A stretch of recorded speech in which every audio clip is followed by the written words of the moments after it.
Hello fellow airsofters, this is Wyatt bringing you another video from Fratv. Alright, Fratv. Today we have the G&G GR-15. This gun is a little bit long, so first let's go over the metal parts in this gun. The main metal part, of course, is the rails. This includes pretty much all four sides of the rails. Basically all of the rail system, as well as the outer barrel and front sight. Actually the outer barrel stops about right here. There is no visible outer barrel in there. Metal parts on this side include the forward assist, which does not work, dust cover, might as well do it, buffer tube, and the magazine, which may or may not count.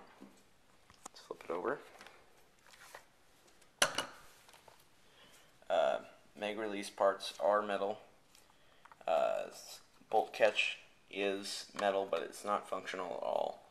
Safety is metal. Right now it's on safe, semi, auto, semi, safe. Parts on the stock front sight are metal. This is the front sight that comes with the gun. So if you like that sight, that's good. Other than that, though, there is no metal. The upper and lower receiver, lower upper, are actually ABS plastic, as is the battle grip. I believe the trigger might be metal, as well as the trigger guard, but the ABS plastic is very durable. I dropped this thing a couple times in the field. It works, as you can see here. Battle grip's kind of dirty. I don't know if you can see that very well, but it is kind of dirty. It's because it's been out in the mud, pretty much, and it still works fine. Some things, such as the selector switch, are kind of tough on me now, but before that it worked good. And as you may have noted, that is not the original stock. It comes with a crane stock, which is wired to the back, and as you can see here, I have the wire sticking out. Simply just get an external battery pouch and it should work. Some features of the gun, as I'd already mentioned, the charging handle, forward assist, not the charging handle, I did mention that, I was going to mention that. Charging handle right here, the back, dust cover comes off, how nice. This is an electric blowback gun, so this will move back and forth as you shoot, and you'll see that later in the shooting test. Some things I've had with this gun, one of the initial things here was this mag, and as you can see, sorry I had to tilt the camera, as you can see it is broken. One day I simply just popped my mag and this whole thing popped right out.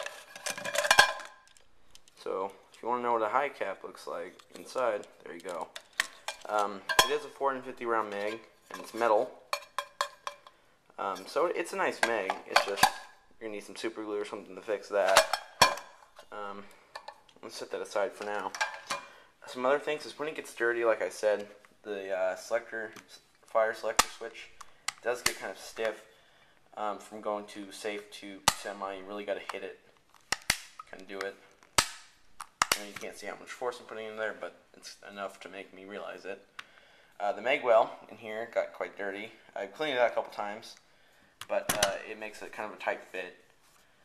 But other than that, I mean, the gun's great. I wouldn't recommend an 8.6 with it because, or 8.4, because I initially got a 9.6, and the rate of fire is a lot higher than it would be with an 8.4. Plus, the 8.4, it's on, it's on a bigger battery, so it will last a little bit shorter, and it is going to have to be a stick type, since it is the, the crane stock. Also, on Airsoft GI, this is about $210, and it does not come with a battery, which is, I think, a little bit ridiculous, but I'll put the link in the description below for you. But that's basically the gun. For me, it works fine, always worked fine, never had, any shooting problems with it. It's always functioned perfectly. It's just, when it gets dirty, I guess it stops to work. But, other than that, I highly recommend you buy this gun. This is my main weapon. I really like it. I really recommend it. The only thing I do recommend that you get with it, though, is the 9.6 nunchuck or whatever type battery.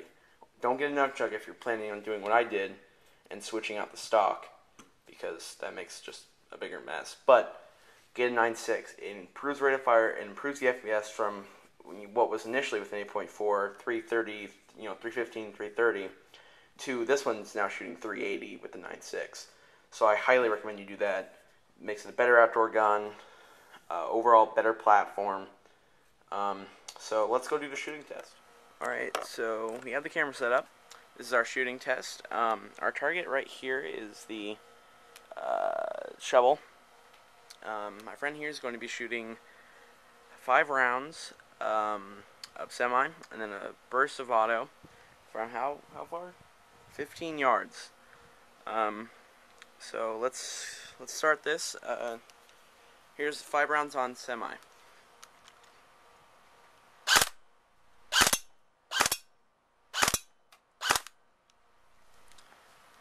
Alright, so we hit 3 rounds, only missing 2 at 15 yards. So let's do a burst on auto. Ready when you are.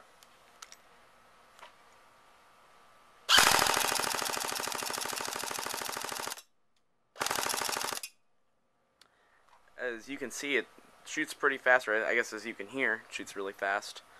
So let's show you a little bit of the blowback. Right, here's some blowback action. When it gets out, you can see the blowback kind of dies a little bit. But there's enough action for you to show you what it's like. Again, that's blowback action and the shooting test. So that's the shooting test. And this, again, is the G&G GR-15. I appreciate you watching the video. Again, I highly recommend this gun. It goes for $210 on Airsoft GI. Does not include the battery or charger, so that's all on you. If you do get this, I highly recommend you get the smart charger, because that'll charge your batteries a lot better than the wall charger will. And like always, even on my other videos, if you ever have a question, any kind of question, please ask me. I try to get back to everyone who asks a question. I appreciate the views, and please subscribe if you can.